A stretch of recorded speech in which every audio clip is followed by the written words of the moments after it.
growing on. Finally got rid of this other big county mulch pile. Started grading for the black mat, but this video is more about, I got a well.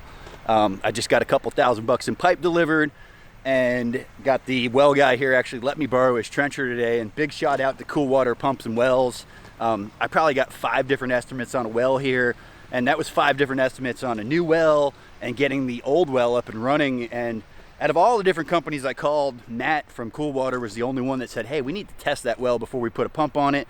A lot of people said, you know, we don't know what we're going to get when we put it on there. And he had a method with a machine or a tool, I guess you would call a baler. It was like a 20-foot long pipe. I talked to you guys about it in the last video that he dropped down in there to test the water. I'm actually getting a true 35 gallons a minute here now that the well's installed. I have a 3-horse pump in there, and we're running a ton of 2-inch pipe today. So shout out to Cool Water. These guys really hooked it up. All right, little before lunch action update. Got some trenches in the ground. I think I've done about 400 feet right now. I'm almost to that oak tree over here on the side, and I'm getting ready to make the trench across the driveway. Really want to get this one laid, backfilled, packed before the tree trucks start rolling in. So I only have about 4 or 5 hours here. We actually got like 40 truckloads of mulch yesterday. It was crazy. Unfortunately, kind of doing double work here. We had some mulch, we spread it out. Having to pull it back before I run the trencher, just so I don't make it such a mess. We'll cover that back up with the mulch when we're wrapped up.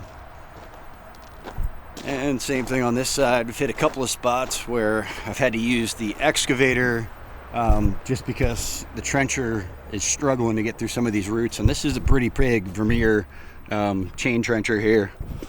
Doing my ditches at about 24 inches.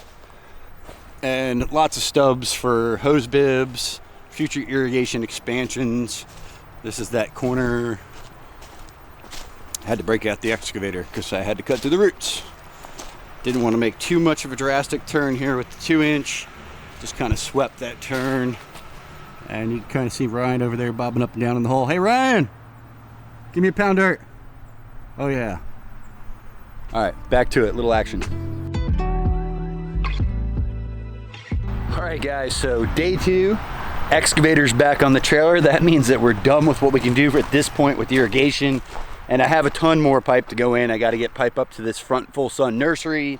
I still got to get pipe all the way back to the first market garden. We've got it at the second market garden, and I want to actually run some pipe along all of those windrows so we can put some irrigation out there and get some water to those piles. They're drying out a lot, and if we start throwing some water on them, it's really going to speed up that breakdown process.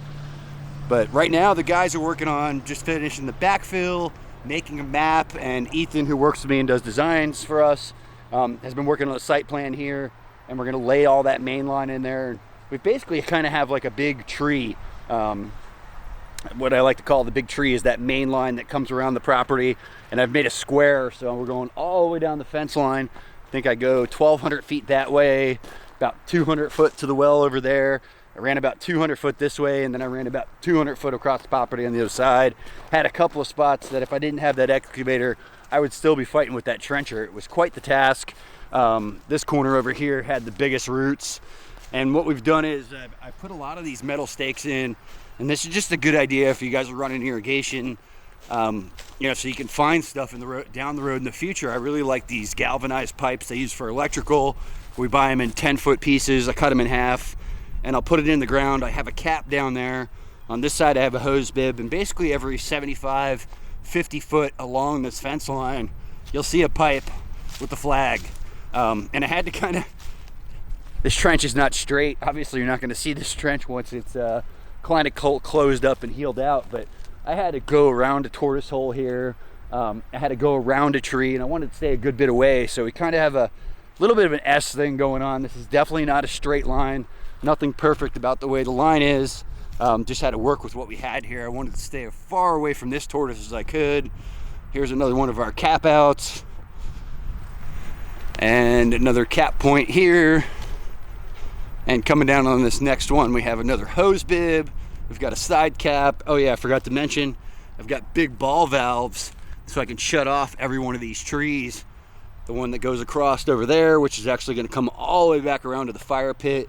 I'm only crossing the driveway one time, and that was that spot over there behind the excavator. And over here I came in just past the windrows by that last market garden area. Hey man, what's going on? Oh, what's going on, dude? Doing a good job.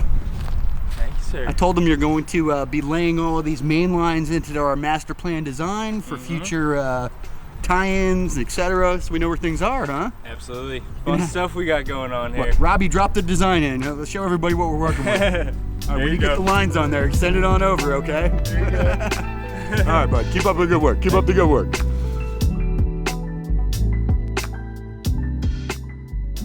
Shade area, not a lot done there yet. I'm actually going to start taking some of that dirt off of the fire pit mound this afternoon. Probably only have about an hour and a half to work on it and use it to bring up any of these low areas. And then I'll be putting some crushed lime rock, paver base, something along those lines as a base down, compacting it before I put that mat down.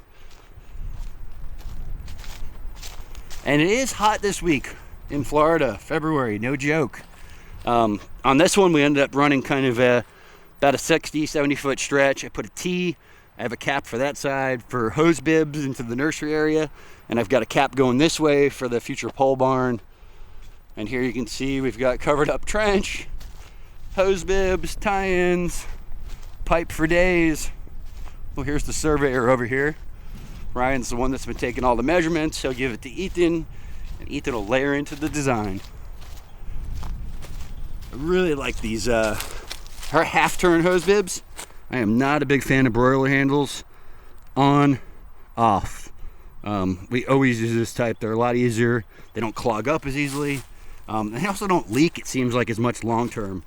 You guys can see down here, I came up with 1 inch. Got a big 2-inch main line down there feeding this 1-inch pipe, so gonna have some really good volume and flow here. 35 gallons a minute. Maybe eventually we'll get something up to 50. Hey, what up, man? What's going on? What's going on? We got some water down. Are you running from the camera again? Nope. Hey, can you smile? You're doing a good job, man. Keep it up. Another tie-in. And I did not get you guys any drone footage today. Not a lot has changed with that overhead perspective. Maybe Robbie could drop some of the old drone footage in while I'm yapping here. But yeah, no drone action today. And we got another hose bib. And we got another tie-in. And this will be the last hose bib, cap, tee, and our far south run, which actually ties all the way up to that market garden. And I do have 3 sticks of pipe left. Probably use those for going towards that nursery, along with a couple hundred more feet I'll need to pick up. Oh, we've got a hose bib over here in the corner of the garden, and I've got 3 or 4 caps in this area. One's gonna be for the irrigation, one's gonna be to carry lines to that fence, one's gonna be to take a line over to that garden, and one's gonna be for the water for these windrows. And I wanna get some, almost like those tripod sprinklers with the metal heads that shoot like 30, 40 feet. Probably put them 30 foot apart, 3 or 4 in each row, and put them on a timer. And just have them on 1-inch hose so they're easy to move them around constantly and start getting some water on those piles, accelerate that breakdown, cut down the chance of any type of fire, and also just kind of keep the dust down in that area. So really gonna accelerate things. Here's the trencher, and I am done pulling on this thing, and that feels good. Nice to put it away. So I guess I should mention while I got you guys here, well, windrows are getting huge. Another few months after watering, we'll start turning them. But the market garden is starting to get a little nuts edge. We're gonna pick up a bunch of beans and cover crop this, we're hoping, in the next week or 2. My goal is by mid to end of April, have a solid cover crop on here. I'll probably do that 1 or 2 times, and then I'll put the manure on there. Then I'll put some compost on there, and then it'll be fall and time to plant. So stay tuned. Hey, did I tell you guys I'm buying 60,000 pounds of chicken poop? Oh yeah, stay tuned. It's my best customer. Oh. So around here, you know when it's the morning when the tree trucks are coming in, and you know it's after 3 o'clock when the tree trucks are coming back. These guys dump before work, they dump after work. I think I got 40 loads on Monday, so no lack of tree mulch. All right guys, so this video about the well, about the irrigation, stay tuned, black mat, base, more irrigation.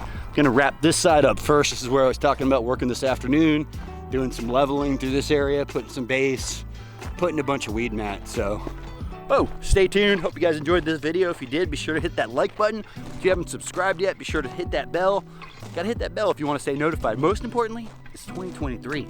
Plant a garden, start a food forest, pound some dirt.